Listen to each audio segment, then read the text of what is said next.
എസ്.കെ. പൊറ്റക്കാട്ടിന് ശേഷം മലയാളത്തിന്റെ യാത്രാ സാഹിത്യത്തെ മാറ്റി എഴുതുകയായിരുന്നു അദ്ദേഹം. അതുവരെ ലിഖിത രൂപത്തിലായിരുന്ന സഞ്ചാര സാഹിത്യത്തെ ദൃശ്യങ്ങളിലേക്ക് പരിവർത്തിപ്പിക്കുകയും ഒരു ഡോക്യുമെന്ററിയുടെ ആധികാരികതയും വിശദാംശങ്ങളും അതിന് നൽകുകയും ചെയ്തു.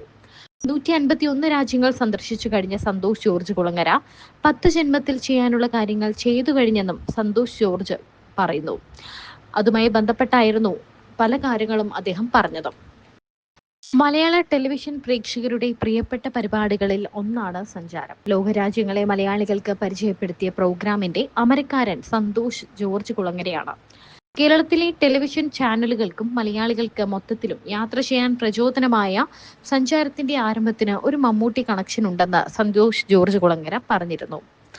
മമ്മൂട്ടി കാമിയോ വേഷത്തിലെത്തിയ ചത്ത പച്ച സിനിമയുടെ സക്സസ് മീറ്റിൽ വെച്ചാണ് സന്തോഷ് ജോർജ് കുളങ്ങര ഇക്കാര്യം പറഞ്ഞത്.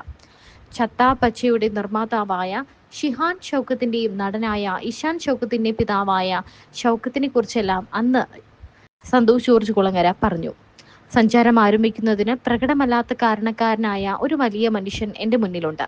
അത് മമ്മൂക്കയാണ്. അദ്ദേഹത്തിന് പോലും അറിയാത്ത കാര്യമാണ്. മമ്മൂക്കയ്ക്ക് വേണ്ടി കൊണ്ടുവന്ന ക്യാമറയെക്കുറിച്ച് ഷൗക്കത്ത് നേരത്തെ വേദിയിൽ പറഞ്ഞല്ലോ. ആ ക്യാമറ വഴിതെറ്റി എൻ്റെ കയ്യിൽ വന്നു. അത് വെച്ചാണ് ഞാൻ എൻ്റെ സഞ്ചാരം ആരംഭിച്ചത്.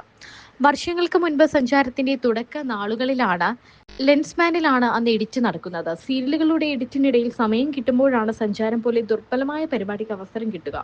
ഒരു ദിവസം ഞാൻ പതിവ് പോലെ ആ സമയത്തിനായി സ്റ്റുഡിയോയ്ക്ക് പുറത്ത് വരാന്തയിൽ കാത്തിരിക്കുകയാണ്. അപ്പോൾ ഷൗക്കത്ത് വന്നിട്ട് അന്ന് ലഭ്യമായ ഏറ്റവും ലേറ്റസ്റ്റ് മോഡൽ ക്യാമറയെക്കുറിച്ച് പറഞ്ഞു. ആ ക്യാമറയുടെ ഗുണങ്ങളും അത് ജീവിതത്തെ മാറ്റിമറിക്കാൻ പോകുന്നത് എങ്ങനെയായിരിക്കും എന്നെല്ലാം വിശദീകരിച്ചു. അങ്ങനെ ഒരു ക്യാമറ സ്വന്തമാക്കാനുള്ള അവസരം വന്നിട്ടുണ്ട് എന്നും പറഞ്ഞു. എല്ലാം പറഞ്ഞു കഴിഞ്ഞതിന് ശേഷം അവസാനമാണ് ആ ക്യാമറ ഇപ്പോൾ തന്റെ കയ്യിലില്ലെന്നും അത് തിരുവനന്തപുരം എയർപോർട്ടിൽ പിടിച്ചു വെച്ചിരിക്കുകയാണെന്നും പറയുന്നത്. കേരളത്തിൽ ആദ്യമായി എത്തിയ DV ക്യാമറ ആയിരുന്നു അത്. അത് മമ്മൂക്കയ്ക്ക് വേണ്ടി കൊണ്ടുവന്നതായിരുന്നു. കേരളത്തിൽ ആർക്കും ഇങ്ങനെ ഒരു ക്യാമറ ഇറങ്ങിയ കാര്യം പോലും അറിയില്ലായിരുന്നു. പക്ഷെ മമ്മൂക്ക അറിഞ്ഞു.